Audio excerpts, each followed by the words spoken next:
What is going on, everyone? Welcome to the round 7 AFLW Game Day Squad show, proudly brought to you by the Game Day Society and AFL Fantasy Fanatics. I'm Mark, and once again, I'm joined here by Bales. Bales, how are we in the second half of the season already? Yeah, mate. I don't know. It's gone pretty quick. It's good though, right? We're sort of getting to the nitty gritty.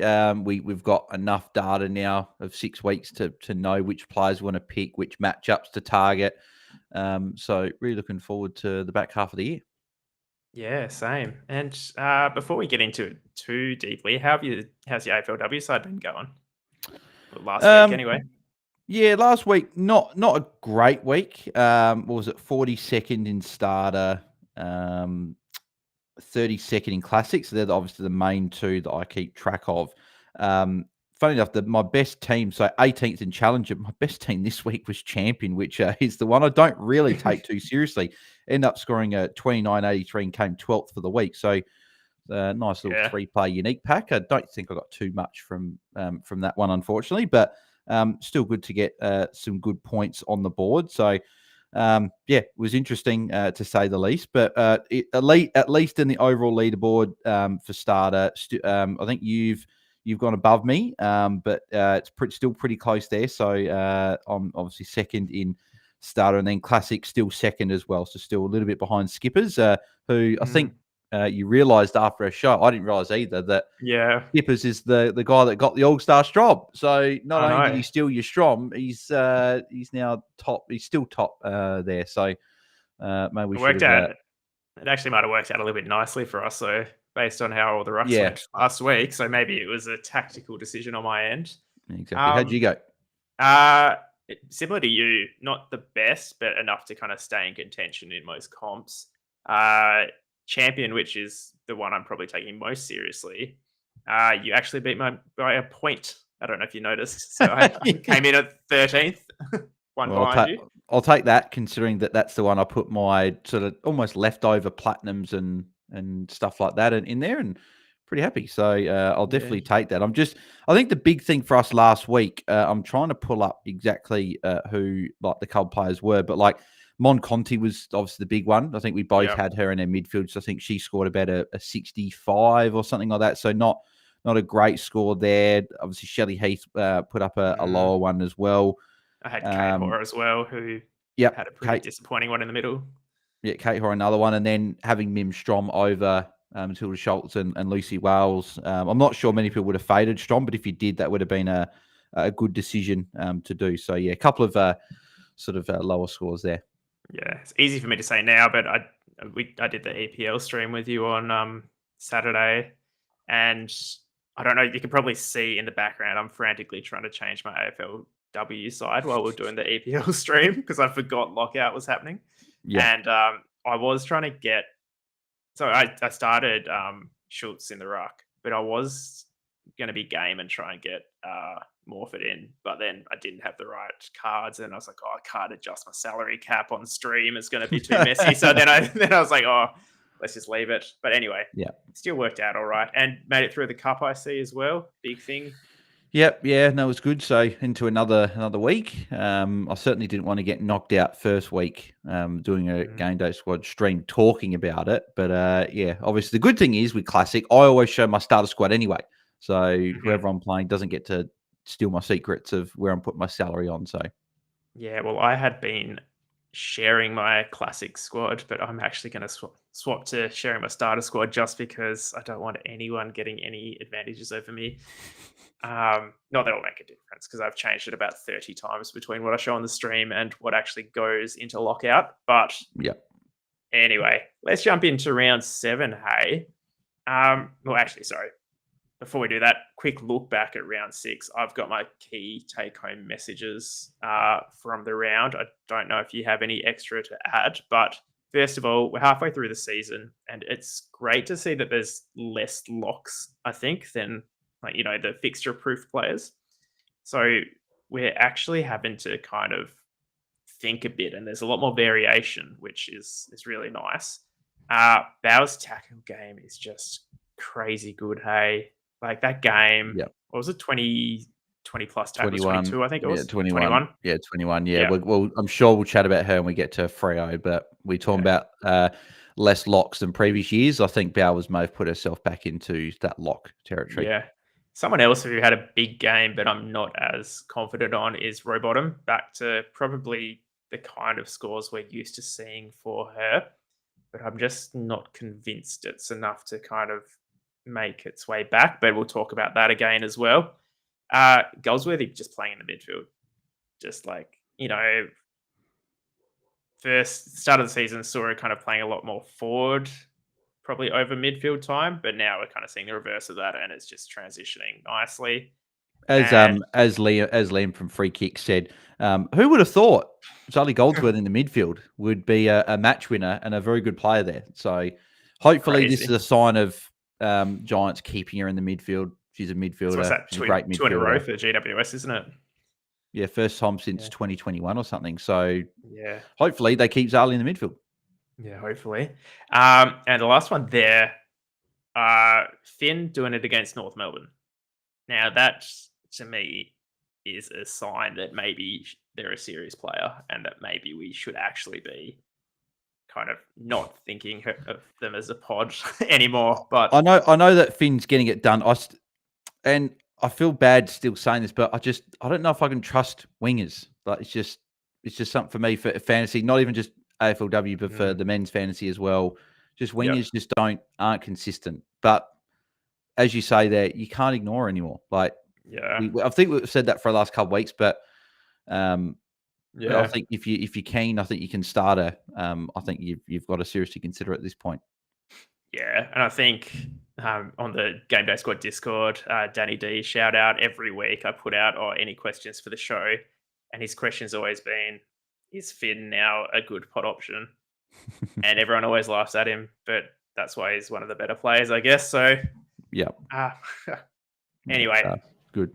Let's just jump into the next round 7 fixtures straight away, starting Thursday night. How good is it? How good? We don't have to wait till Saturday for games. Like this is, and I still didn't really get the point of why we had to wait till Saturday. I know the men's finals are on Friday and Saturday night, but we couldn't have had a game for a couple of hours before the men's finals. We couldn't have had a Thursday game. Yeah. Like the only time there was a Thursday night men's final was the first week.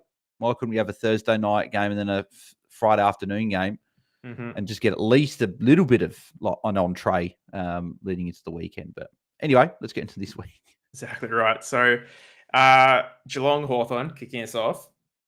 Now, Parry's backed it up again with a pretty decent score, but looking at the Hawthorn matchup, does that scare you at all? Or do you think they're becoming like a fixture-proof kind of consistent 100, but not necessarily better? No, the fixture does scare me a little bit this week. Also with Ash Maloney, Hawthorn are very good defensively. They don't give up too many big scores to forwards because Hawthorn themselves have said that they haven't scored as many points what they would have liked the last few weeks. So I'm a bit nervous with the matchup. Obviously, nearly minus 10 points is a fairly big sort of matchup. Like it's well, if it was over 10 points, you'd be highlighted in red, right? That's exactly what you normally do. If it's over 10, you highlight in red or green. So I currently don't have either in my squad at the moment. Obviously, it's Wednesday night. Still got 24 hours to think about this matchup, but I think I'm fairly set with who I'm playing in tomorrow night, and I don't currently have either of the Geelong forwards. Yeah. What about Georgie Prasparkas? Like, kind of turned it on the last few weeks to kind of reaffirm herself as one of those premium midfield scorers. Coming up against Hawthorn, who have given up some decent scores over the last few weeks to midfielders. Do you think there's an argument to be starting her over, someone like a Kate Hoare or Conti who have kind of let us down a little bit? Yeah, no, there's definitely scope to be starting Prasparkas in this matchup for sure. We saw what Noffy did a couple of weeks ago to Hawthorn. I think with the midfield, we're going to chat about obviously these other midfields after, but I think I said me and Tom talked about this on our pod on Sunday. I think our 5 mids, are set. I think our top 5 mids are set. I think we know they are. I think it's Ebony Marinoff, Ash Riddell, Jazz Garner, Kiara Bowers, Laura Gardner. They're the 5. They're the ones you're playing, I think, most weeks. I think it comes down to that last spot, and you've got a blanket over probably 5, 6, 7 players that you've got, and Georgia Paspakas is one of those players. So she's definitely in consideration. I don't think I've currently got her sitting in the side, but she's someone that I've definitely thought about long and hard about, and she may make her way in before the game tomorrow night. And jumping over to the Hawthorn side, that matchup, that Lucy matchup Wales, looks very lock. tasty. Yeah, Yeah, and with Vukic being in over Ellie Simmons, if that's what they end up doing, which I can actually tell you guys right now, because the teams for this game have dropped, obviously, because we would have this on their show, but for the last few weeks, it's because there's been no Thursday night footy. We haven't had it. So in terms of the changes and stuff for tomorrow night, Kate Darby, Bella Smith, and Bryde O'Rourke come in. Emma Kilpatrick's out injured, Julia Crockett-Grill's out injured, and Gabby Featherstone's been dropped. And then you've got Caitlin Ashbourne and Christy Stratton have come in for Emily Everest, who's out injured, and Bridie Hippo injured. So the fact that Jess Vukic is still in means that there hasn't been, when it was Ellie Simmons, it was a little bit more Ellie Simmons in the ruck, and Lucy Wales would rest a little bit more. Whereas with Vukic, it seems like she's the clear solo ruck, with Vukic sort of spelling her a little bit. So I think with that, with the matchup, I think it's just it's a great play and put some extra salary. I agree. As well, I think this is one of those ones where I'd be focusing on salary into the rucks as opposed to the mids if you've got extra. Forgot to mention the giveaway at the end of the show is going to be a little bit different. We're going to run it old school where we do a buy, sell, swap situation. I'm not sure if you've done any of them in the past, Bales, where we open a 3-player pack, we keep one, someone in the chat gets one, and then we list one on the transfer market for, well, it's 51 cents now because there's a minimum sale fee. But we've got 3 packs to open doing that. So all you have to do to enter to be that giveaway card is just get involved in the chat. We've got Mel in there keeping tabs of who's chatting away from any of the streams. And the cutoff for that will be the end of the fixture run-throughs. So I think that's enough for that game. It's one where there's a few to consider, but no one that's probably, jumping out as especially good, apart from Wales, who's probably on the cards most weeks anyway. Melbourne, Gold Coast. So this is one where we've probably got a fair bit to talk about based on the last few weeks. First of all, Kate Hoare. Disappointing. So it's funny because she had 2 tackles and a goal in the space of probably 2 or 3 minutes. I think it was in the third quarter. So that score could have been a lot worse if it wasn't for those couple of minutes, which is fair. But obviously, look at the matchup for Gold Coast against forwards, right? So the one thing I'm just checking now, so people wondering what I was on my phone, I'm checking the weather for Casey Fields, because I do remember hearing that it was going to be a tiny bit wet tomorrow at Casey Fields. So it says going to be wet, saying 20%, 30%, 40%. So it's not, I guess, guaranteed to rain. It might just be some showers, but I guess here we go. So where is it? No, I want Thursday, not today. High chance of showers in the southeast suburbs, medium chance elsewhere. Becoming light in the evening. Then so like the fact there's going to be some showers makes me a little bit nervous. A little bit nervous for a lot of these Melbourne players. So Kate Hall might be okay with these tackles, but like the forwards, I was really looking at this week. Like Kate Hall was one of them. Obviously, she's a mid, but does go forward at times. And then Taylor Harris and Eden Zanker. But with the weather, I just don't love any of the forwards at the moment. I'm still, well, we'll show the size later. I'm still backing in a couple of them, but kind of reluctantly. So they're probably the first on the chopping block once I kind of get inside my own head when I do all my panic transfers. The other one that was a bit of a disappointment was Heath as well. Well, I think if it's going to be raining, then tackles are going to be up. So I think she'll actually go quite well if it is raining. I'm still backing in Shelley Heath. They're playing Maeve Chaplin in the midfield last week, which I thought was very, very odd. I don't know if that was just a trialing something, but Maeve Chaplin's not a midfielder. She's their best defender and their general back there. So I just think that might have been for maybe a specific matchup or trying something, but I don't think it really worked. Shelley Heath's better in the midfield. I think they're going to need a tackling pressure this week in the wet. Well, it's not going to be wet, right? It's going to be some showers, but still going to be a bit slippery. But yeah, I think Shelley Heath, I'm still backing her in this week. Kate Horse, someone again, Georgia Sparkus in the mix for that M6 spot for me. But Gold Coast, you mentioned Rowbottom. What are your thoughts with Charlie Rowbottom? She looked amazing in that matchup. I think it might have been the matchup that was kind of giving it a bit more curry than it probably would have against, say, Melbourne, who a bit more curry. I don't know. Yeah, just curry. That's into just a bit more. They propped up the score a little bit higher than. I think we've seen too much of what Rowbottom has been doing with these. I guess we're putting it on the rule changes, but like it could be other things. But assuming it is the rule changes, I can't see that 1 week she can go from not getting it to then getting it. So if she does it again against Melbourne, 100% get her in going forward. But for me, still sitting her out. What about you? Giving her a chance or? Not this week. I'm still watching a bit. I have got a Diamond Rowbottom though, so I'll play that in Challenger or Champion and see how we go. And that's probably why I beat you by a point last week, because that Diamond Rowbottom in my Champion side scored quite well. So I'll take that.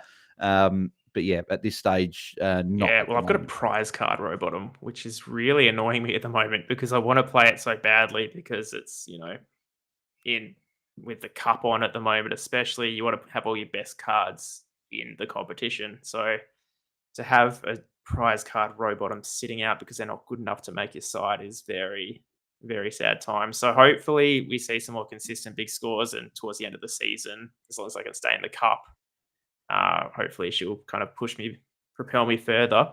Just going back to Heath though, I know we talk about how, we back her in every week, but looking at her scores, like just objectively, after round 1 where she got 118, she's gone 60, 45, 88, 83, 68. Like, they're not great scores. Yeah, they're not great. I'm still backing in the role, and she still scored well in patches. And I just think that there'll be games on the way home that she will put it all together and she'll put up some big scores. And it's not. And I think that with the defense, I think we got the 5 locks in midfield. The forward line, it feels like we've got a couple, but there's a lot more variation in terms of matchups. But defense, I think there's 3. I think you got your 3 locks most weeks being Tilly, TLR, Watson, and Neve McLaughlin. They're probably the 3. And then you've got very good options like Emma Carney, Charlie Thomas, all those other options there. So I think I've still got Heath in. I'm still backing her in, and I think there'll be a big score around the corner. Could be this week against Gold Coast in a good matchup. Sure. All right, jumping through to the next one. We've got Essendon, North Melbourne. Now, looking back to the preseason game, did you remember that massive score that North put on against Essendon? Yep, and it could be a lot more this week because Essendon have got a few more injuries than what they do. North Melbourne look amazing. So I would not go Essendon player. I just can't see it. I can't see it. Jean Anscorn's been great. This is not the matchup. She still could go well, but I don't want to back in there. Bonnie Toogood's been great. Still a good option moving forward, just not this week against North Melbourne. Yeah. And then North Melbourne, I think you lock in Garner, you lock in Riddell. You probably you lock in Carney as well. It's probably what about those forwards? Like O'Loughlin, Craven? Well, O'Loughlin's out this week because the lacerated liver, which is not a nice injury at all. And I think Finn McGuinness, I think, had the same sort of injury, and he didn't play for the rest of the year. So could be one where it's a fair while on the sideline for us, O'Loughlin. So it's a big out for North Melbourne. But with the North forwards, the reason I don't like playing any of them really any week is because you don't know which one's going to have the good score. Like it's been Baheen Bogan matchups, and she puts up a really poor score last week. Sometimes it'll be Shearlaw, sometimes it'll be Talia Randall. So I don't like the reason I don't play any North forwards is because there's not really one that stands out at any point because they all do the job. They all kick a couple of goals each, and they score solid scores, but none of them really put up a ceiling score. Like, don't get wrong, there'll be a game where Sheila might pop a good score, or Talia Randall, or whoever, but I just don't think there's anyone consistent enough there that I might, I'll back them in most weeks. So Alice O'Loughlin was that last year, but before the injury, even she was sort of going fairly sort of okay. So, yeah, I think pretty much in this match, I think you lock in Garner, Riddell, Carney. I think that's probably it. I don't know if there's anything that you'd add in this game. I feel like it's a fairly straightforward one. Yeah, I agree. I guess one thing that I can maybe see happening, but probably not still a good fantasy option, is Too Good kind of going back to kind of try and block up the flow and stop the leaks. That's a good point. Yes, you could play around the ball. Yeah, but I still don't know if doing that, it would be a good fantasy role. So I think if she has a good game, she'll probably score a 65 to 85. She'll probably go okay still.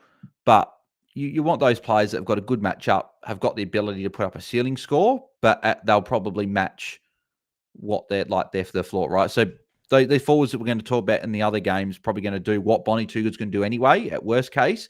At best case, they can put up a 100, 110. Yeah. What about Boyd for North Melbourne? No, not for me. There could be a lot of chipping around the back this week. So if you want to take a stab at someone like a Libby Birch to maybe get like 10 marks chipping around the back in the last half. But I think for me, I think that there are better options this week. Yeah, no, agreed. All right. Moving up, we have Carlton Fremantle. Now, I want to talk about this more. I think Finn has to be on everyone's kind of list for those last 2, 3, well, maybe 2 midfield spots, maybe 1. Purely because, one, doing it against North when we all kind of, gave it the week off effectively, and, we're like, oh, great form, don't expect her to do it against North, but she'll still come good after that. Also, Hill being out, or likely being out, which potentially could maybe bring a bit more in. I really am tempted. She's been great, but I know that the weaker player will be the week that she puts up a 60. So I'm going to enjoy watching Dana Finn as a player and hope she keeps going well. I just don't think I can back it in. There's something about the wingers that there's one winger in all of fantasy that I trust in men's and women's, and that's Errol Goulden. Yeah. It's about it. And he plays some CBA time for Sydney. I don't know.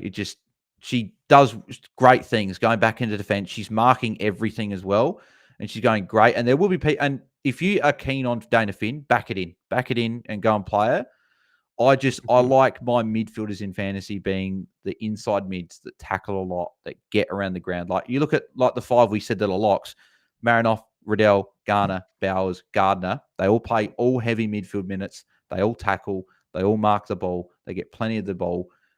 I'm probably. Do you know what I mean? I'm not trying to be sort of saying don't start Finn, but that's just like want to start those inside mids. I think if we had like 4 slots that were like up in the air, it would probably be a no-brainer as a bit of especially this fixture. If you had utility, if you had like your 5, so your 6 defenders, 6 mid, so 6 defenders, 6 forwards, 5 mids, and a ruck, and then you had like 4 utility spots that scored for you on field. Why not? But I just think that, I think I want to go for those inside mids. But if you want to back it in, go for it. The one thing that I also don't mind about this is, the fixture where Fremantle have given up a 172 and a 168 this season already to Gardner and Riddell, so 2 great players. But Roberts 126 still as well. There's just so many things that I can see myself doing it. Which the only thing is though, they're all inside mids. So they're around the ball all the time. Whereas I guess there'll be times where it's on the other wing or whatever. But again, Finn's been great. So yeah. What about the Fremantle side? Well, anyone else from Carlton that you would consider? I don't think so. Don't think for so. me. Carlton remind me of in the women's remind me of the Hawthorns men's fantasy team. There's not really any options most weeks that you want to back in. Finn's probably only one I'm probably looking at. But on the Freo side, Bowers lock. And it feels good to say that again, because I was wondering, are we going to get back to the point where Bowers is a lock? But I think she's back there now. I remember buying a platinum in the preseason, and I thought I bought it for about $15 just because I wanted her and Marinoff locked in because I had Garner and Riddell's platinums already.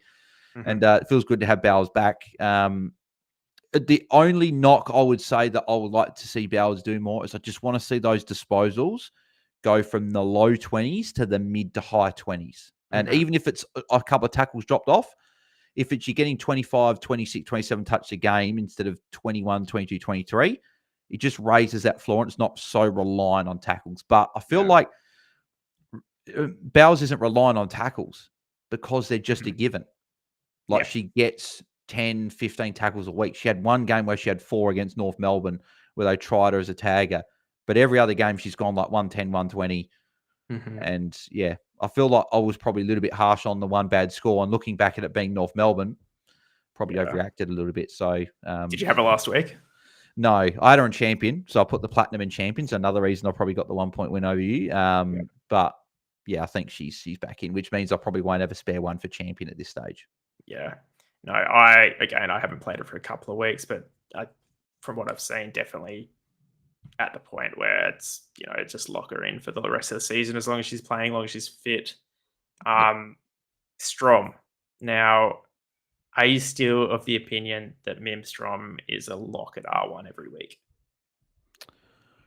I'm still going to say yes, because I don't want to overreact to one sort of lower score. But there is a conversation, I think, to be had that it's not Strom plus 15 points on every other ruck and then the rest, right? You look at Strom's form's been down, and you could even correlate a little bit to the fact that Bowers is back and stealing a little bit of that those tackles, the touches around the ground around stoppage.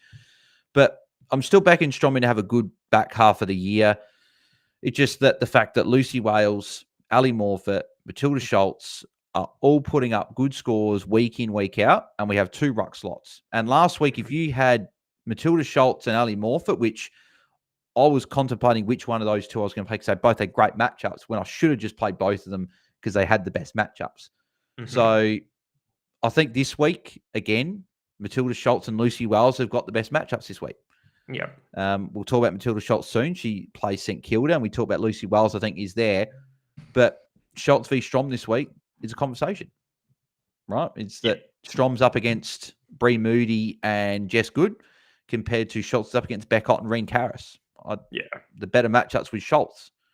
And I Schultz just know she just bullies the weaker opponents as well. So I just feel like the week I don't play Strom is the week she goes big.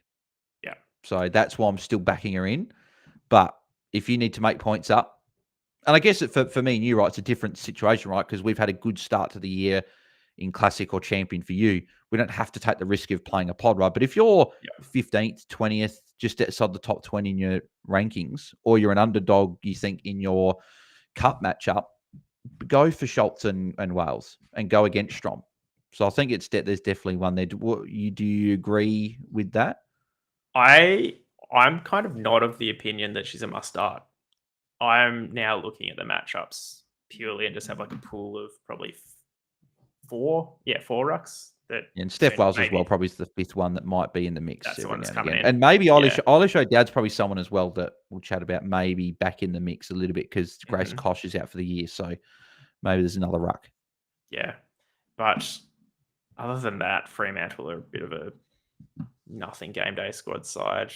I think that sounds harsh, but I think their midfield still. I think Ash McCarthy and Gabby Newton can still put up a big score on their day. Like, I've got a prize card of Ash McCarthy that I've considered putting at M6 this week because she's prize card. She gets more points. Yep. I've thought about it. So that they're probably coupled if you want to go for a pod in the midfield. Carlton can give up some points in the mid. So yeah, something to consider. But yeah, I think it's probably Bowers and probably Strom, and that's probably it. Anya Tai is a few weeks away, so that could be another forward to just keep on your radar when she comes back. Maybe not first week, but someone to look at maybe. 100%. All right. Moving ahead, we have Bulldogs and Collingwood. Probably the big name in this, where a lot of people have been thinking about toss and turning. Georgia Stathis. Are you pulling Cross the pin? out. Cross? Yeah. Yeah. Same. Not until I see a role change or a scoring uptick. It's just not there. The points aren't there. So I think that really the Bulldogs as a whole now, I don't think we're trusting anyone. Like even Alice Edmonds has dropped off with her scoring. It's a good matchup though against Barnett this week, but I don't think I'm looking at any dogs. I think that they're all crossed out, which is weird because men's fantasy, we got dogs players everywhere. Like, how many can you fit in? Whereas I think AFLW, I think at the moment, I think I'm probably crossing them off. I think it's about Collingwood this week. I think Barnett is, if she wasn't a lock as a forward for you already, I think last week proved she is. She is a lock. She's in there. I think that Ash Centra, we talked about, I think it was you asked me the question last week, would you rather Fish or Centra as a dynasty asset? And I said you probably slightly lean towards Fish, but wouldn't be shocked if Centra had a big score coming up. And what do you know? She puts up a massive one last week. And I think Centra, Havana Harris, Zippy Fish are the three dynasty assets that you want from this year's crop. They're the ones you want in your club. So I don't think you're starting Ash Centra this week, even as good as she was last week. But she put herself at least on the map to have a look at. But what are your thoughts about Britt Benici in this matchup as that sixth mid? Yeah, She's probably a bit of a pod still, I think. I don't think a lot of people are talking about her as much, but this could be a good matchup. I agree. It's probably I hadn't actually thought about it until you just said it now. And now Damn it. No, don't think about it. No, I don't think I have space for her still, but definitely a good pod option if you are looking to kind of, needing to start playing pods, because we're in the back end of the season now, so we do need to start thinking about that. I'm just looking back at the Western Bulldogs scores, which is an interesting stat I've seen. They haven't had 100+ score since round 3. No one in the Bulldogs has put on 3 figures since round 3. So I think it's pretty safe to say just filter them out of any tables you have. And I wouldn't be considering them. But yeah, that's about it. Yep. So St Kilda Port. So do you want to jump straight into Schultz? Well, hinted at it? Yeah. I think that she's someone that you've got to strongly consider. I think she'd be top 3 ranks this week. And if you're removing all bias from it and you didn't know about Strom's history, Schultz is probably ranked in the top 2 this week. I think Lucy Wales is probably just ahead with the matchup against Geelong, but Schultz has got a great matchup coming up here, and she could go big again, and she just keeps getting it done. So I think that, and as Ryan says, as Pity from shout to Fantasy Bros, Strom does look a little bit more like a pod this week with Schultz and Wales, but I think I'm still backing Strom in. I don't want to go away and then she puts up a 140 and then I go, well, that I should have just played her. So, I could easily have egg on my face and Schultz and Wales smashed it out again. Great matchup. I don't think, you might have not picked the ideal setup, but it's highly unlikely that you'll make a significant kind of call where Strom's still going to score well, even if she's not the number 1, number 2 ruck. So she's still putting up solid scores. She's still putting up solid scores even without it, right? So I think the fact that Schultz has just put up those 2 monsters this year. But if you take those 2 away, Strom has been the more consistent ruck this year. So what do you want? Do you want the big ceiling or do you want the consistent ruck? Which is weird, right? Would have been saying Strom's the ceiling one, but Schultz is definitely someone to consider. But I think there's a few options here in this game, like Ash Saint. We always have in our forward lines. Ash Woodland. Sorry, I keep saying Saints is on the screen. I wish that we had these adjusted, but Ash Woodland. The only thing I'd flag with Ash Woodland is, well, first of all, she had a 0.3 third quarter last week, I think it was, or second quarter, which is disappointing in its third quarter, disappointing in itself. But Piper Window could be back this week. That's a mid to just watch. That could change Ash Woodland's role a little bit, which that could maybe mean that we're not looking at Woodlands a lock week in, week out. It's just something to look at. But Serene the Dream, Yeah. lock her Can't in. believe I dropped her. I can't believe I doubted her. And Like, I held the faith. I held the faith. I know. No, I didn't have and her that's for why 1 you're week. ahead of me.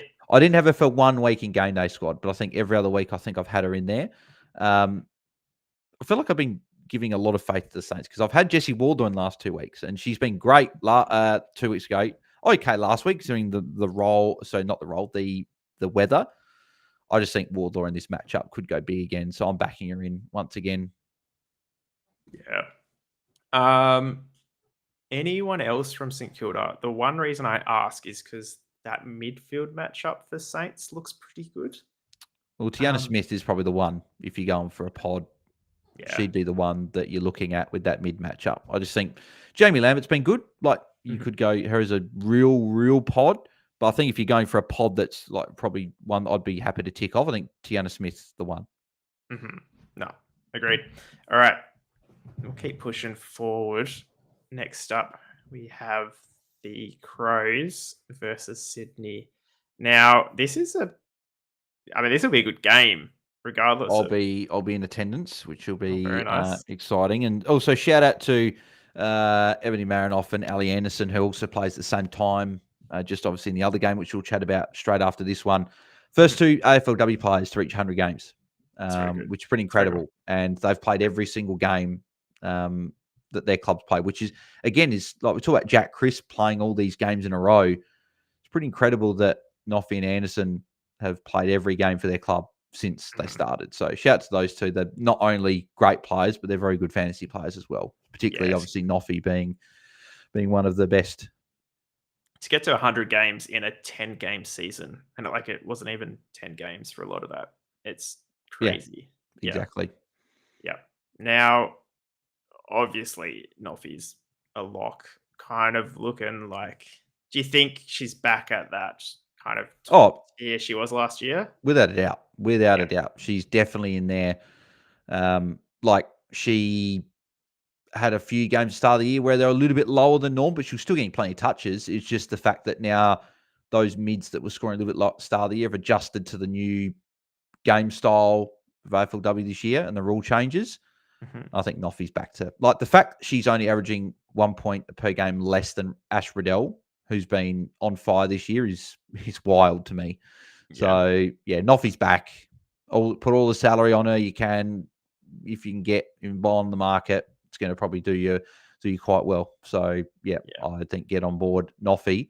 Sarah Goodwin's though the one I want to chat to you about because I was keen to watch last week and see what the role was, but she was amazing. And if it wasn't for Noffy getting into the pig junk time areas that he was doing with like the 4+7s, wasn't it? Yeah, he scored like 30 something points in like 3 minutes. It was ridiculous. It was amazing to see.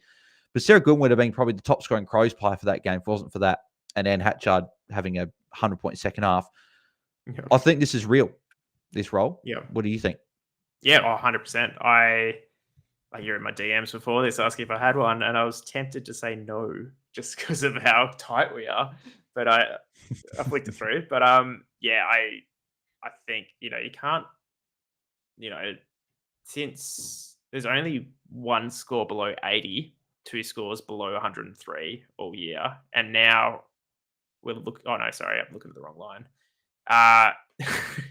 Going 89, 132 though. So that's the role change there is, I think just 100%, especially with and I think that kind of like the Melbourne defenders kind of showing a little bit of, what's the word? They're kind of testing our patience a little bit.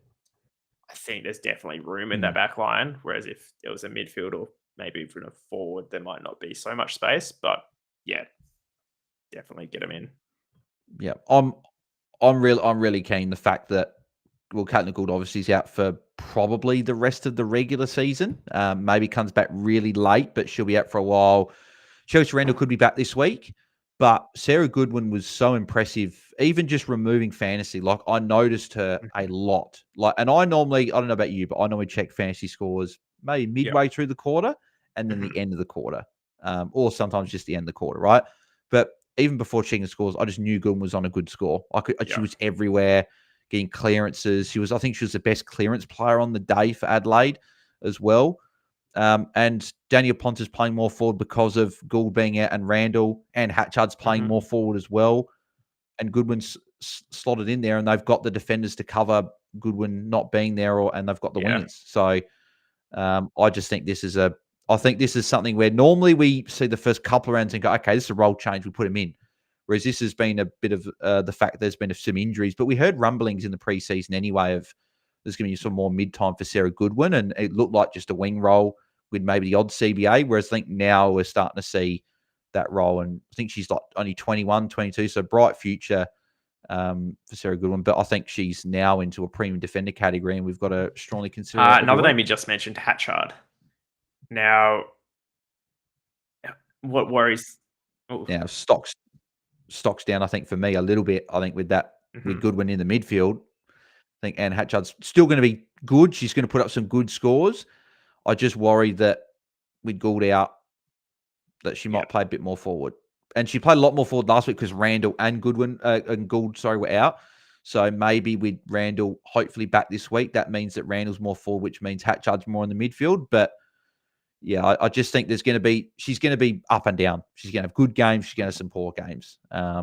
So if you back her in, she puts up a floor score, then unfortunately that'll be what you cop. But if she puts up a ceiling score, then great. So I don't think I want to trust it. But obviously I love Hatchie, and I would love to put her in, but I don't think I can at the moment. Jumping over to Sydney. Now, as you said at the start, Gardner is lock premium midfielder. Even against Crows, is she like a fixture-proof lock? Well, look what Charlie Rowbottom did last week. Because I feel like the Adelaide matchup, it says -1, but I feel like the number one mid for the team against the Crows has done all right. I think Hawthorn weren't great, but they haven't had a midfielder really have a strong year, so like individually, where I think Laura Gardner's the one in the midfield there that's going to go quite well. So I think I'm still backing Laura Gardner in, but is Morford a fade for you with this matchup? Like, look, it's pretty hard. It's nearly -8. I think Jess with Allen. the two strong matchup options, and then Strom as well on the side, who's just a fixture proof kind of ruck, I think Morford's definitely a fade. But yeah, what about the Sydney forwards? Now, we've been kind of having Malloy and Ham as like probably forward 2-3, 1-2-3, somewhere in there for the whole season. And then just all of a sudden they drop a 67 and a 72 on us. I didn't catch the game, so I don't really know what happened. But was there anything to be concerned about, do you know? Or I didn't watch this game either. That was was that the same time as another game? If I'm not mistaken, I reckon there was another game at the same time I watched that one. Yeah, I watched the Melbourne Eagles game at the same time, so I didn't catch as much of this game. But in these Sydney forwards, like I know they didn't have great scores last week, which I thought they would have, but I think Malloy's just such a good player that her ceiling is just too high that you don't want to leave her out. I think Montana Ham's the one you could have a conversation about, because if you remove, I'm just going to get her scores up now. If you remove that massive, massive score that she had against Gold Coast in round two, where 156, she's gone 87, 80, 106, 88, 72. So not as big as Malloy, but even when you still look at those numbers, they're still pretty good for a forward. yeah. And she's still getting a midfield role. So I'm still backing in both Malloy and Ham, lower score. Next week, different conversation. They both play North Melbourne. So that could be something where you maybe fade one or both, sorry. But yeah, I'm not sure. Yeah. And it looks like Corey in the comments is saying maybe Ham came off injured. So that yeah, I think I did read somewhere she came off for a few minutes. So that could be a reason for a lower score as well. Yeah. But yeah, I don't think you can drop them really. They're, even if it is just one bad game, they're still probably the lock top 3 forwards for me. Anyone else? I'm just looking at the Sydney list here. Oh, one person one player who I'm a little bit tempted by. In fact, no, I'll talk about him in my pod list because I've got him in there. So Oh, there you go. we'll save that one for a little bit Sneak later. peek. Little tease. Yeah. We'll jump through to the next game. How about that? Yeah, sounds good. So Brisbane at Richmond. Ellie Anderson. I'm starting her this week. Really? Yeah. Yeah, she's my M6. Huge. She's my M6, Huge. which will go to our squads after. I just think the matchup against Richmond is a good matchup. The fact that it's her 100th game, that they're going to get the ball to her. I don't know from Richmond who would go and stand next to her and tag her. Like, Richmond haven't really run tag. I don't think the matchup's plus 7.3 points. I think this is a matchup where she can go quite well. And maybe it's a little bit silly playing her, but she's been good last 2 weeks. She scored, I think, just over a ton, I think, a 120 the other game. And that was against North Melbourne as well. She put that big score in. I'm actually a fan of Ali Anderson. I don't know what you think, but she's currently sitting as my M6. I'm definitely a fan of this week. I just, looking at that floor score, though, she's hit 60, 82, 91, 84.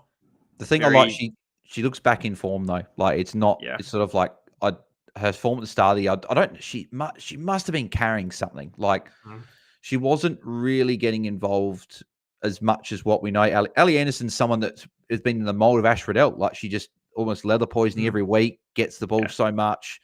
Whereas this year it hasn't been as much of that. Whereas the last couple of weeks we've seen her really get back to her best form. So, whether I keep her there is another thing. But at the moment she's sitting in the matchup. Yeah, I mean, we are talking about like a former, competition best and fairest Brownlow equivalent player. Definitely. So, we know that the quality's there. So I rate the call. I just don't have the guts to do it. Another one up forward for Brisbane, who's been having a bit of a decent run the last few weeks, is Hodder as well. We have not mentioned her once this year, which has probably been a little bit disrespectful because she's actually gone okay. Again, I've got her in my side. She's sitting there at F6 for me. Her tackling was great last week. I still haven't watched as much this game, so I might have to go back and just watch a little bit. But she seemed to play a lot higher up the ground. The tackles were there. And I was probably scarred from last year is the reason I didn't have her in my side. So I'm pretty interested to play her this week in my forward line. Is she in the mix for you, or is she potentially in for you? She's on the verge of being in. She was in at one point, and then I think Zanka came in for her. But that's not a confident swap. So I feel like the matchup for Hodder is probably going to get her over the line into my side. But I mean, I guess the matchup versus Zanka is good. I mean, Zanka's playing Gold Coast, so yeah, that's probably But I guess it's probably the fact that it's going to be raining. I think with those Melbourne forwards, whereas most weeks I probably wouldn't have Hodder there because I probably would have one of those Melbourne forwards. But with the weather, with it back right, because people say, oh, it's not going to be that bad. It's some showers, but for key forwards that rely on marks and goals, that's a fairly big deal. Because it just means they'll drop those marks and won't get it. So I like that from Tony. Did someone just buy my Platinum Man stuff listening to this? Well, I didn't buy it, but someone may have. So yeah, no, I do like the Anderson pick. Mon Conti, poor score last week, but that's a blip. We know Mon Conti. We've watched it for years. But Brisbane's not a great matchup. It says it's a fairly neutral one, like nearly -1 points on the average. But she's the one that's come out of Anderson for me at the moment. Yeah, I'm the same with it seems harsh to drop her, but with that, the 4 solid mids, and then you've got 1 or 2 spots that you're kind of fighting for every week, even though she's been consistent and scoring well. She seems to be it's probably more psychological more than anything, but she's sitting in that last spot. So she's gone for me, which, saying it out loud is pretty harsh, but I think it's still a great pick if you have a good card of hers. If you still got an all-star Conti, you can still definitely play it.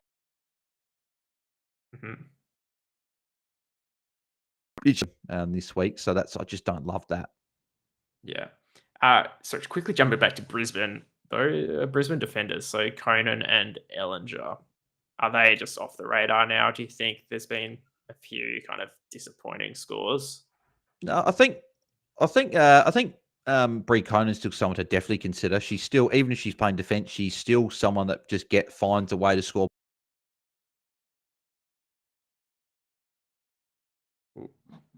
a little bit. That I probably wouldn't play her until I see a better score.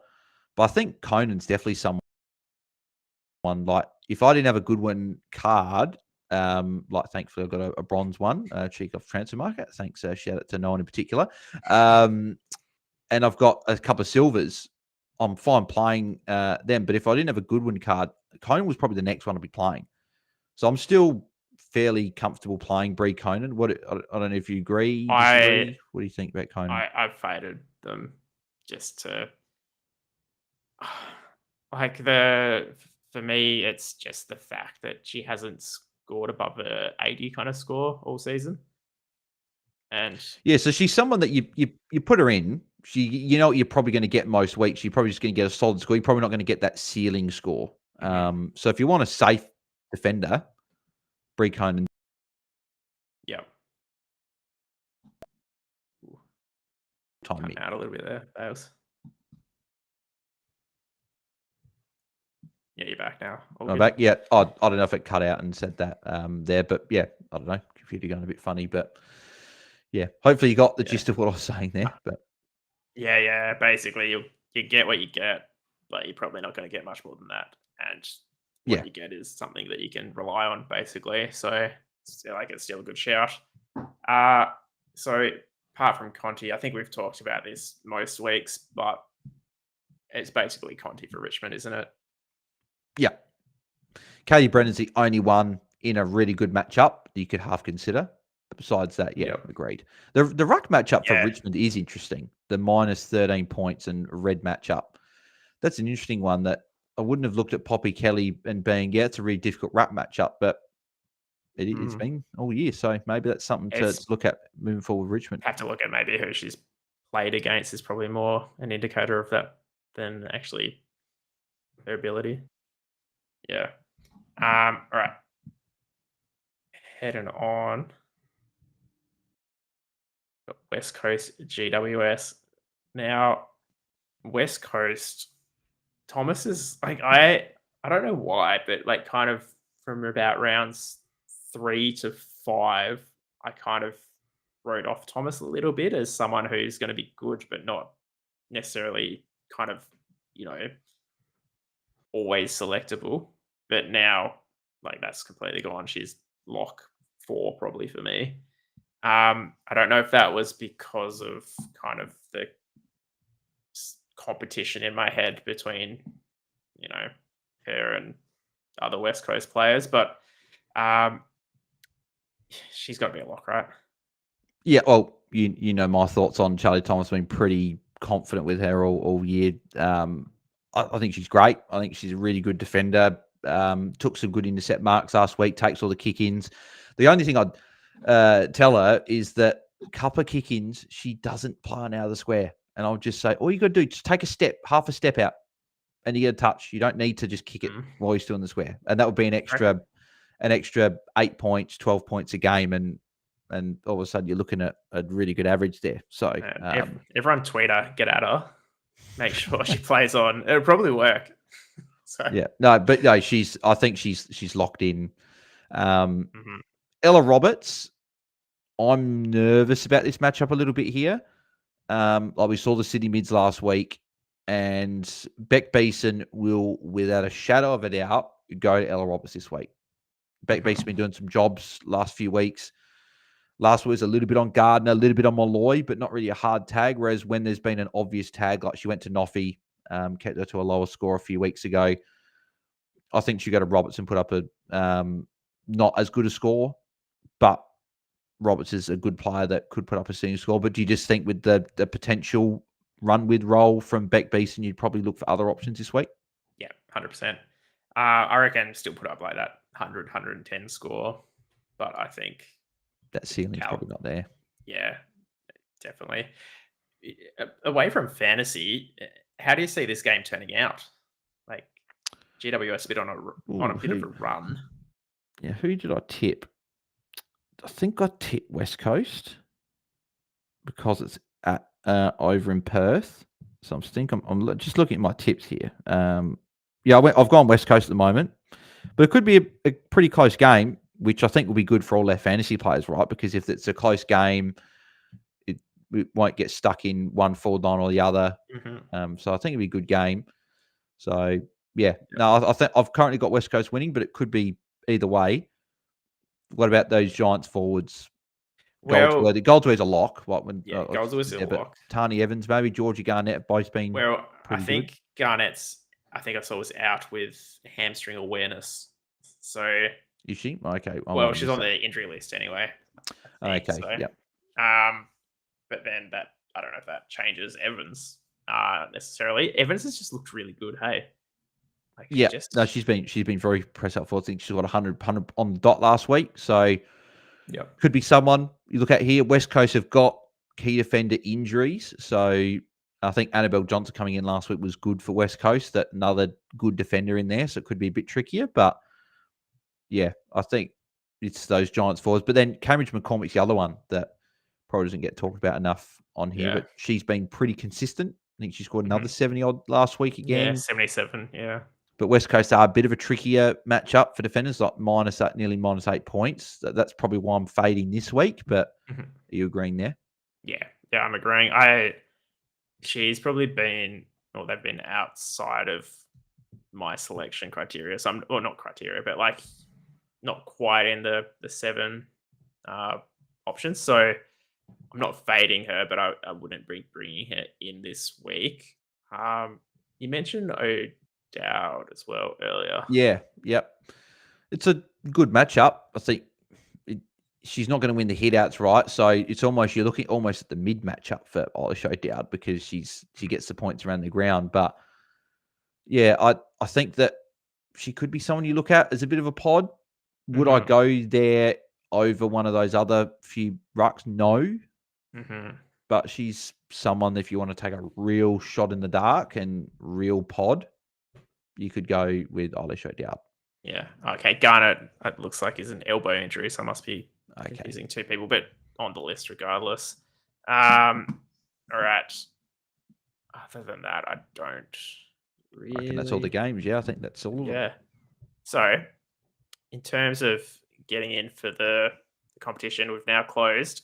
These are my 7 pods for the round, and I'm curious to see what you think. Make sure they're all pod. Well, maybe they're not necessarily pods, but I've got 2 of them in there, so yeah, I think they're still kind of pods in that they will be. They will be, right? They're not lock kind of players. So I've got Bogue up front, just because I really want to pick one of those North kind of forwards, and I probably see them as the main goal scorer.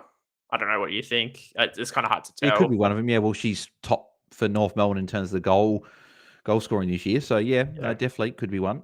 And if they get like another 100-point win, then that's someone who they'll be teeing up. Dana Finn, again, talked about him as being pods for a while. Officially made the list. Playing Fremantle, really like the matchup. A lot to like apart from the wing psychological thing. Ali Anderson, great form, great matchup. Milestone game, a lot of ticks. Courtney Hodder, talked about again, just consistently under the radar, someone who will kind of have a decent floor and still capacity to go big. The last one I got there is the one I didn't talk about earlier was Lucy McAvoy for Sydney up against Adelaide. Hasn't had the best scores all season, but the Adelaide tend to give up points to defenders. And depending on what they're doing, it's just one there. It's my most risky kind of pod pick there. I think the other ones are all relatively safe. Maybe Bogue could disappoint, but yeah, what are your thoughts? No, I like him. Obviously, those two in Ali Anderson and Courtney Hodder were in my pod list as well. I didn't make a list before the pod write it down. I was sort of putting in my head which ones I'd go there. And Anderson and Hodder would have been two that were in my list. I had Britt Benici in my list of 5 pods as well. I think she could be someone if you're looking for a pod in the midfield. I think the matchup's decent enough that she could go quite well. So she would be one.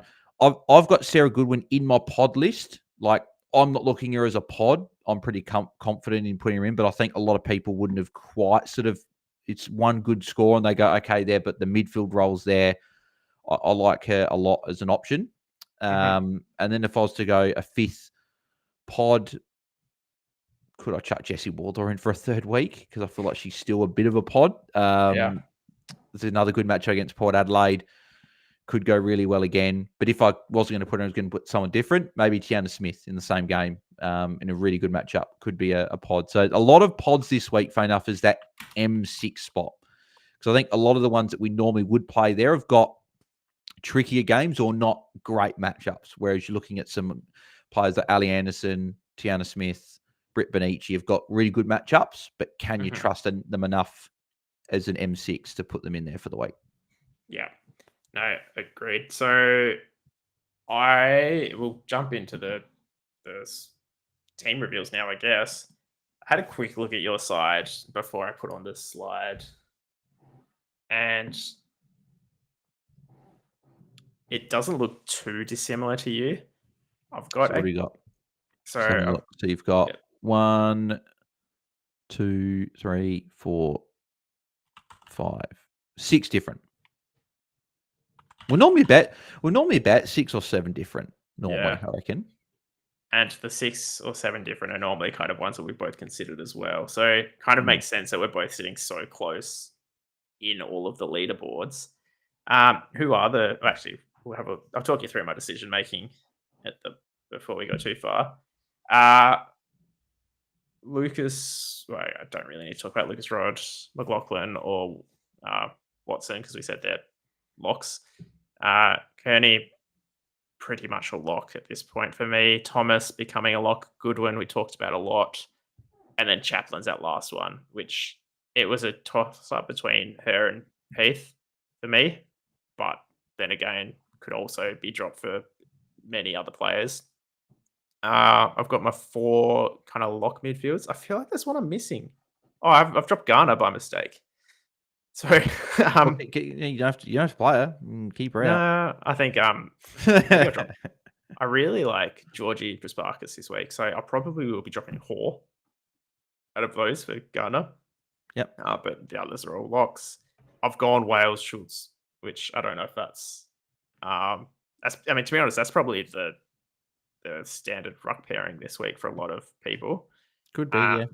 And then forward line, I've gone Craven and Zanka as my 2 kind of poddish players for the week. But again, Wardlaw, a lot of other options that could be coming in. Yeah. All right. We'll jump over to your side while I get the list together for the wheel, just for those going in the running for our packs. Yeah, so, pretty much same defence. Only difference being I've got Heath in there over Chaplin, but we've got the same other 6 in Toulouse, Rodney, McLaughlin, Serene Watson, Emma Carney, Charlie Thomas, and Sarah Goodwin. Midfield, pretty stock stand turns the 5 being Riddell, Marinoff, Garner, Gardner, and Bowers. But as you can see there, Anderson is sitting on the bench there against Richmond. So whether I play her, I feel like I want to play Noffy and Anderson, particularly this week, because they're both playing their 100th game. I feel like there's a little bit in that as well. So Anderson is currently sitting there. I do still have Mimstrom there, still backing her in. But yeah, it is a conversation that needs to be had. And I've got Wales with that matchup against Geelong. And then the forward line, so Goldsworthy, Malloy, Ham, Woodland, and Barnett, who we've both got, those 5. I've gone for Hodder for that Richmond matchup. And I've also got Jessie Wardlaw sitting there as well. I think that's another good matchup for Wardlaw. So that's where we're sitting. So I think it's Heath. Well, we got 5 different because you'll put Gardner in over Hoare. So it's Heath, Anderson, Strom, Hodder, and Wardlaw versus Chaplin, Georgie Prasparkas, Matilda Schultz, Eden Zanker, and Tess Craven. Yeah. That's what we got. And all those players you've said are players that are highly on my list, as like high up on my list as well. So I can see it be even less by the time lockout hits tomorrow night. Remember, everyone, tomorrow night is lockout. So that brings us to the end of the show, but we've still got the giveaways. So I don't know if everyone remembers back when the boys used to do the AFL show. They used to do a buy, sell, swap where they'd open a 3-player pack. They'd keep one of the cards for themselves. They'd give one of the cards away to a winner, and then they'd list the third card for the minimum amount on the transfer market, so someone can get a bargain. I'm going to open one. You're going to open one, and then we've got Mel, who's been keeping things afloat in the background. She's going to do the third one. Well, in fact, I'll open all of them, but you can make the calls. And then, we'll give away some cards. So Beautiful. I'm just going to share my screen now so we can check out the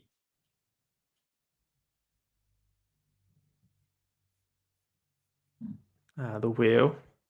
So what I'll do now is I'm just going to draw all three. So then we can just rip some packs.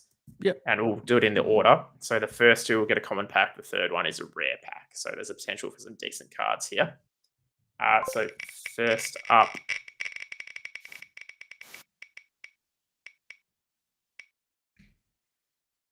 we've got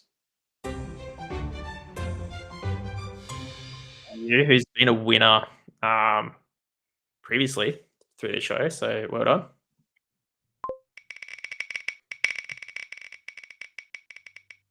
Next up, we have Ryan P. Oh, Pity from Fantasy Bros. Very nice. And then thirdly, we have this one's for the rare pack, so the better pack option. Right. Rich get richer. Tony's Legends. No, change it.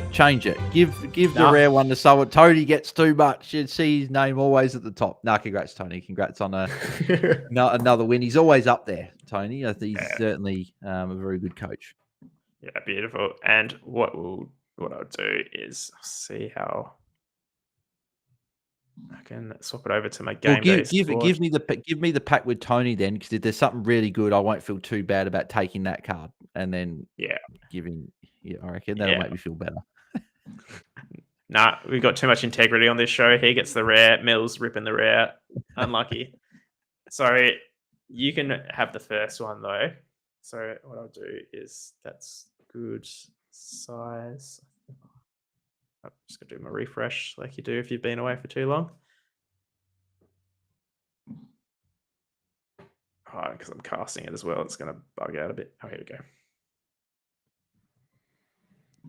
So, see, you got the 2 commons and the 1 rare. It felt so weird buying 3-player packs because it's there's 9 players, or that's it. So, yep. But this one's for you. So, hopefully, it's up to you whether you keep the good cards, you give them away. Okay. Max, so people who don't know, if it just does a spin when you open a pack, it means the highest you've got is gold. In this case, it'll be a gold. So we've got silver, gold. So 2 golds at least. Well, this is 2 golds. So first option is Sard. Sard, yep. Not playing at the moment, I don't think. Stubbs. Georgia Stubbs. Taylor. Oh, jeez. That's a pretty garbage pack, to be honest. Sorry, Izzy has won a decent. I'm at the point. Just give Izzy all 3 cards. I think. Give 3. Well, one of them's going up on the marketplace, so you've got to pick one. Oh no, in terms of like, I don't even think any of those cards be worth 51 cents. So that's fair. I'm happy to give all 3 to Izzy, and you can use them in exchange at some point. That's a fair point. So, because the cat pack wasn't great, I'll give all 3 to Izzy, I reckon. Yeah, I rate that call. So sorry, Izzy, that they're not great cards, but I guess at least you can use some for an exchange, maybe. No, all good. Now I will open mine, and then Mel, get ready in the chat to give your options for your pack after this.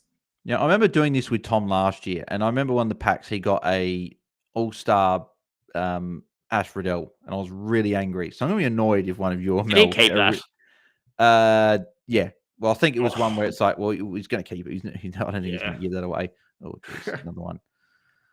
These have I not been hope good so far. the thing is with the new competitions, it's sometimes not bad getting the silver and gold cards. It's just you need them to be playable cards, otherwise it's just a waste. Harry Alright. Corden's not bad. Yep. That's Quarters a playable card, I think. Yep. Uh, Taylor again. Taylor again. And then Brazil. Brazil. So what I'm going to do is I'll give away I'm going to do the same. I'm going to give the Cordner away, but I'm just going to give away all three, to be honest, because I don't think either one of those other ones will sell for 51 cents. Yeah, probably. Yeah. And I don't need them. So all three are yours, Ryan P. At least Cordner's something to get out of the pack. You might be able to use Cordner in the contender if you're there, or classic. I think I have played Cordner one game this season. Oh yeah, you have. Yep. Yeah, I remember. Yeah.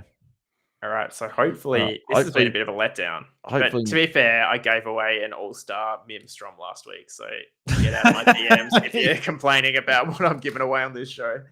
But the last one, going to Tony's Legends, of course. What you can just tell there's going to be something here, can't you? This is going to be a legend. Well, his name's Tony's Legends on thing, so that's here we go. If it's a legend, Melissa, don't feel bad about keeping it. I just want to put that out there. Are you kidding? What is this? Actually, one thing I've noticed, rare packs are garbage because I never get anything good in rare packs. It's either unique or common. I think you're almost more likely to get a platinum or a diamond in a common pack than a rare one. I feel like every rare pack you just get golds. You might get the odd platinum, but that's it. Yeah, I think on my common 9-player pack I got from prizes this week, I got 2 platinums and a diamond. Yeah, in a common pack, which is maybe check your numbers in the background, boys. You might have got things mixed up. But all right, let's. Sarah Lakai, Right. Holly Old, and Deathridge. So that might be the end of this segment, I think, because that was just Maybe we need to do just like instead of doing three, maybe we just need to do one like unique 9. Like not 9-player unique pack a week, and then you keep 3, give away. You keep 3, you give 3, and you list 3 on the market or something. Yeah, and maybe we'll see what we do. But yeah, Melissa, in the comments, let us know what you want to keep out of that. I don't think there's much worth keeping, but anyway, that about wraps us up. So thanks again, Bales, for being on the show. Any last piece of advice, especially going into the second round of the Cup, where there's potentially a lot on the line? Just probably just usual. Just enjoy the games, enjoy the rounds. Obviously, we've got the men's grand final on Saturday, which will be really fun watching that. Always do. So enjoy the weekend and follow at Bales DT across socials at AFL Fantasy Fans on X and use the code Bales DT. Sign up if you haven't signed up to GameDay Squad yet. Still plenty of exciting stuff, not just AFLW, but you still got the grand final for AFL. You still got NRL last few finals to go. You got basketball that's just started last week. Big Bash will be a couple months away. Still plenty of exciting things. Use code BalesDT to sign up and head to GameDaySquad.com.au. It's free to play. Beautiful. And on those socials as well, Game Day Society on Insta, GDS Society on X, and here on the Game Day Society on YouTube. So thanks, Game Bales. Best of luck in the Cup, in all the competitions that we're fighting in. But it'll be interesting to see how we are next week. Yep. See you, everyone.